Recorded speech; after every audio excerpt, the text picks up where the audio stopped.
por gentileza.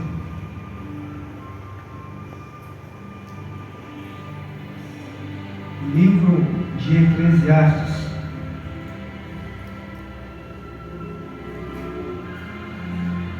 capítulo de número 12.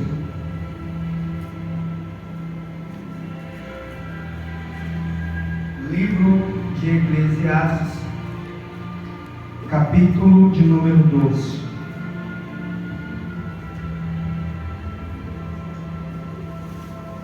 Glória a Deus.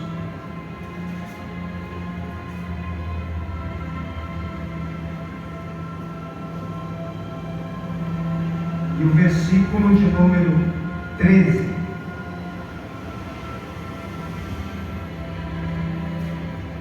Todos acharam?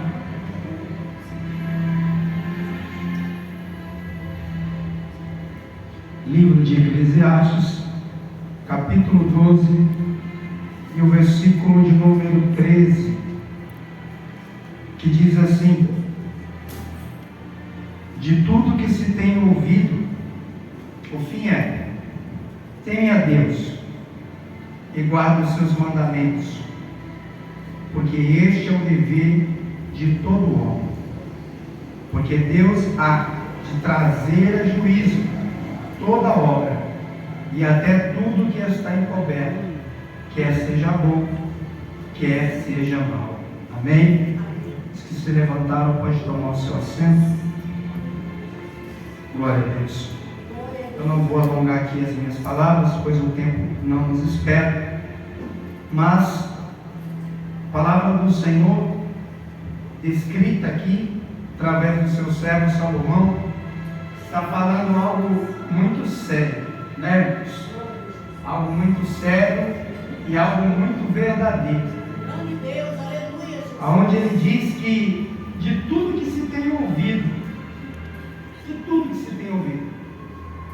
por maior que seja a obra que se tem feito, por maior que seja a notícia que foi anunciada, bendito seja Deus, por maior que seja, né, o poder daquele ou daquela, ou por mais linda que seja aquela terra, aquele país, o fim de tudo, por mais sábio que aquele homem seja, por mais bonita que aquela mulher seja, ou aquele homem seja, por mais perfeito que seja a sua vida, por mais perfeito que seja a sua casa, aleluia, Jesus. O fim de tudo isso é uma coisa só: temer a Deus. Glória a Jesus. Temer a Deus e guardar os seus mandamentos. Por quê? Porque a nossa vida, ela não está naquilo que a gente possui. Glória a Deus. O valor da nossa vida não está naquilo que a gente adquire. Por mais que você adquira a sabedoria, a inteligência, por mais que você adquira, né, os elogios da terra, por mais que você adquira lugares altos desta terra, todas essas coisas vão se desfazer. Todas essas coisas vão desaparecer. Não importa o tamanho da glória que o homem conquiste para si. Não importa quantos seguidores ele tenha, ela tenha. Não importa quanto dinheiro ela possua, quantas riquezas ela tenha. Não importa quantas coisas lindas ela tenha em torno de si. Não importa quantos servos, empregados, empregadas ela tenha. Não importa o tamanho da sua casa ou quantas casas ela tenha.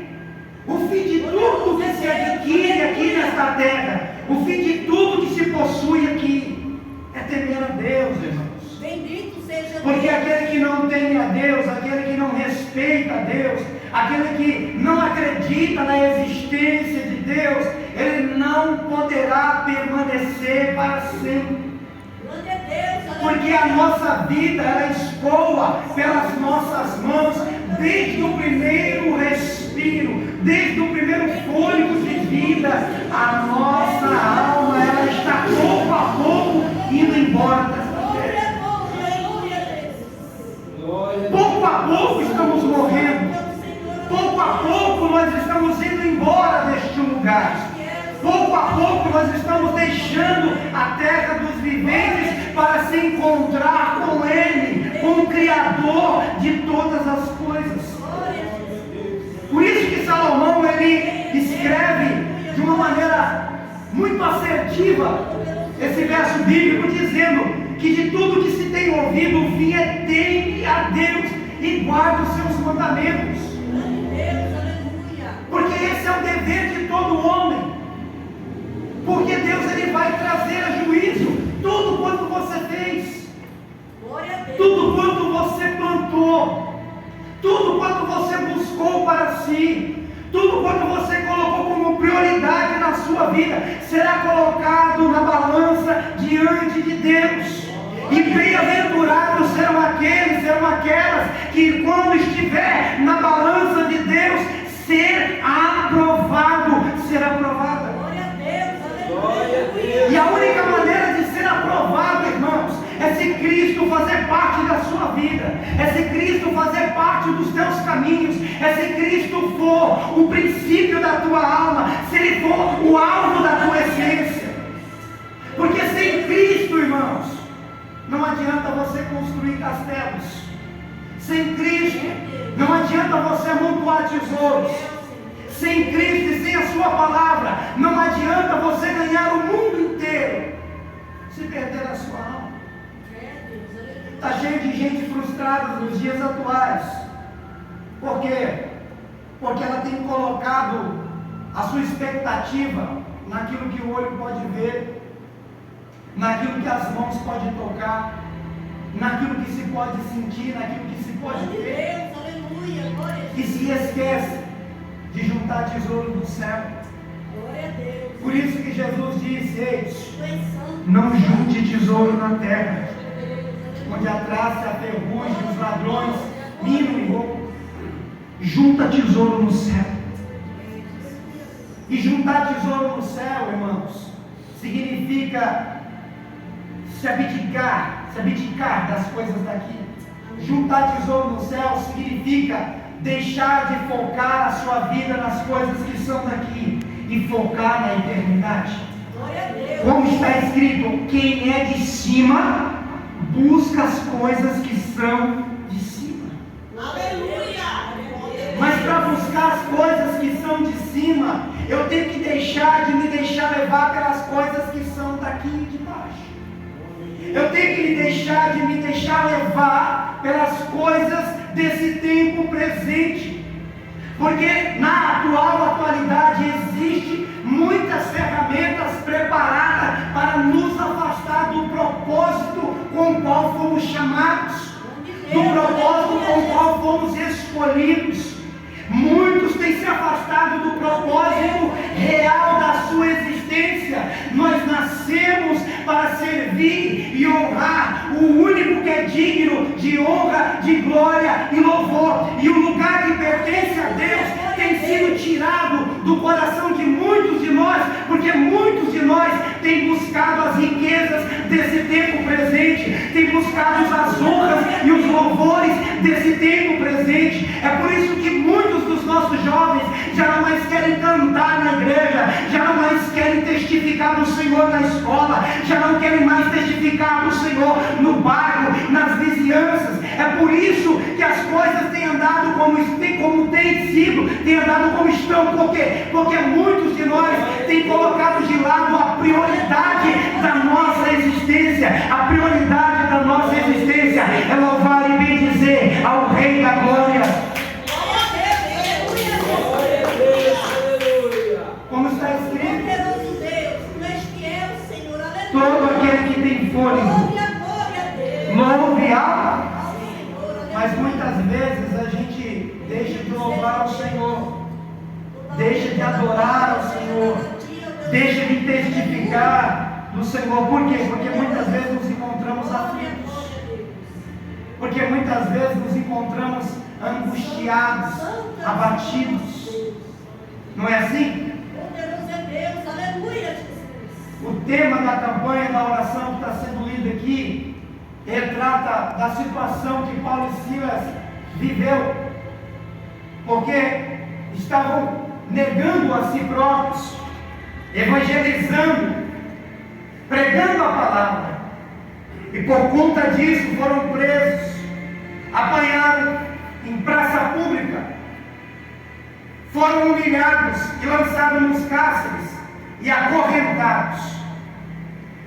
E lá, ao invés de reclamarem da vida, ao invés de reclamarem do que estavam passando, eles entendiam o propósito da sua existência, que era glorificar e exaltar o Senhor, porque eles podiam estar sendo maltratados aqui, eles podiam estar sendo humilhados aqui, mas eles estavam construindo a sua vida para a eternidade. Então o fôlego para adorar não faltou, e eles oraram, louvaram e bendizeram o nome do Senhor dentro da prisão. E Deus não ficou calado diante daquela fidelidade. Deus não ficou de braço cruzado diante daquela postura, diante daquela atitude de adorador. O Senhor se levantou e enviou um terremoto ali e abriu a prisão de todo mundo. O que eu aprendo com isso? Deus, tu és fiel, Senhor. Muitas vezes a gente reclama demais. Muitas vezes a gente agradece de menos quando devia agradecer mais. Porque, irmãos, muitos pagaram um preço muito alto para que você e eu estivéssemos aqui. Preço de sangue, preço de humilhação, todo tipo de situação difícil eles sofreram lá atrás, para que hoje o Evangelho pudesse ter a liberdade que tem, para que hoje você pudesse se arrumar e subir para a igreja, para que hoje você pudesse andar com a Bíblia no braço, para que hoje você pudesse estar aqui ouvindo essa palavra. Muitos pagaram um preço muito alto, e para que eles pudessem ter a vitória que tiveram, eles tiveram que glorificar o Senhor muitas vezes na dor, na escassez, na dificuldade, no desânimo, na tristeza. Eles não deixaram de louvar e exaltar o nome do Senhor. Glória a Deus, aleluia. Mas nos dias atuais, nós encontramos uma geração que se esqueceu de que o único que é digno de honra, de glória, de louvor e de exaltação é Ele. É por isso que muitas vezes o louvor tem faltado dos lábios de alguns. É por isso que o ânimo muitas vezes tem faltado na vida de alguns. Porque muitas vezes a gente não foca naquilo que deve ser focado. E o que é que deve ser focado? A gente deita para dormir, mas a gente não sabe se vai acordar. Mas muitas vezes a gente deita de uma maneira tão descansada, com tanta certeza que a gente vai levantar amanhã, não é assim? Sabe o que é isso? Está nos faltando um pouco mais de temor. Está faltando temor. Está faltando a gente ter mais zelo por aquilo que a gente recebeu. Como está escrito, guarda aquilo que você tem, para que não roubem a tua coroa. Glória a Deus, não é à toa que Jesus disse: quando vier o Filho do Homem, porventura achará fé na terra? Irmãos, olha como as coisas estão se preparando para o fim. Olha como as coisas estão se afunilando para o fim. Então é tempo de nós nos colocarmos na posição como arautos do Senhor e não negarmos a nossa fé, independente do tempo que você está passando, do tempo que você está vivendo. Não importa o tamanho da sua dor, o tamanho da tua angústia, o tamanho da tua dificuldade. Se você ainda tem fôlego, usa o teu fôlego para orar, usa o teu fôlego para glorificar, usa o teu fôlego para louvar e não para reclamar, e não para murmurar. Porque a gente vê muitos querendo alcançar muitas coisas. E aí muitas vezes, né, tem mães que passam por isso assim: ah, mãe, eu não vou ainda não, porque eu quero aquela faculdade, eu quero aquele carro, eu quero isso, então eu ainda não vou me dedicar não, porque eu quero alcançar isso, eu quero alcançar aquilo. Não é assim? Ah, eu ainda não vou me esforçar não, porque eu isso, eu aquilo, e vai colocando as suas vontades acima da vontade de Deus. E a vida passa, o tempo passa, e a gente vai ficando cada dia mais distante do plano e do propósito do Senhor. Por isso que Salomão, irmãos, ele foi um dos mais sábios que pisou na terra. Porque esse texto que ele deixa escrito, Se você meditar, se você parar para meditar no que ele disse aqui, o fim de tudo, irmãos, o fim de tudo. Mas tem gente que se frustra porque não tem a aparência que gostaria. Tem gente que se frustra porque não nasceu, né, no bairro que gostaria, não tem os pais que gostaria, ou às vezes não tem, né, a vida que sonhou, ou que viu num filme, que viu na televisão, e não consegue agradecer o que tem, não consegue ver, reconhecer aquilo que tem. E aí o que acontece? Aquilo que a própria Escritura já revelou: o Deus desse século cegou o entendimento de muitos, para que vendo não vejam. O maior bem que você tem, meu irmão, minha irmã, é o teu nome escrito no livro da vida. Glória a Deus, aleluia. Do que adianta ganhar o mundo inteiro e perder a alma? Glória a Deus. Do que adianta? Então, tomemos o exemplo de Paulo e Silas. Irmãos, quem aqui já se machucou feio, já lidou com uma dor muito forte? Faz um sinalzinho. É ruim, não é? Você não consegue fazer nada direito, não é? Vai tentar lavar uma louça, não dá. Vai tentar carregar um peso, não consegue. Quer ir em algum lugar, não consegue se locomover, porque a dor machuca, a dor incomoda. Não é assim? Quando você está com dor, o que você fala? Um filho, para um parente, para um amigo que está lá: eu quero ficar aqui quietinho, não é? Eu quero ficar aqui quietinha, não é assim? Olha o que Paulo e Silas fizeram. Eles tinham motivo para ficar quieto, irmão? Tinha, não tinha? Tinha motivo para ficar quieto. Eles tinham motivo para ficar lá dentro daquela cela reclamando. Nossa, que humilhação que a gente passou. A gente apanhou em praça pública. Olha a situação que a gente está. Olha os vergão das nossas costas. A gente está com os pés amarrados, que vergonha. A gente é cidadão de bem. A gente nunca precisou disso. Eles não poderiam estar perdendo tempo falando dessas coisas, mas eles não fizeram isso. Por que eles não fizeram isso, gente? Porque eles entendiam que eles não pertenciam a esta terra. Sabe quando a sua cruz vai ficar mais leve? Ei, minha irmã que me ouve, meu irmão que me ouve. Sabe quando a sua cruz vai ficar menos pesada? Quando você entender que a sua vida não está aqui. Quando você entender que o melhor de Deus para a sua vida, para a sua história, não está aqui, está na eternidade. Por isso que está escrito: aquele que ama pai, mãe, irmão, irmã, mais do que a mim, não é digno de mim. Está entendendo? Então você precisa colocar o Senhor como prioridade da sua vida. E se o Senhor é a prioridade da sua vida, você vai controlar sim a sua língua. Se o Senhor é a prioridade da sua vida, você vai controlar sim as suas atitudes. Se o Senhor é a prioridade da sua vida, independente da sua dificuldade, você vai continuar se esforçando para glorificar a Deus, não olhando para aqueles que te perseguem, mas olhando para Jesus, o autor e consumador da fé. Por quê? Porque o fim de tudo que se tem visto e ouvido é temer a Deus e guardar o seu mandamento, porque é o dever de todo homem. Está entendendo?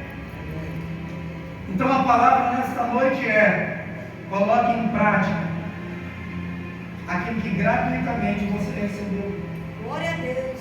Coloque em prática.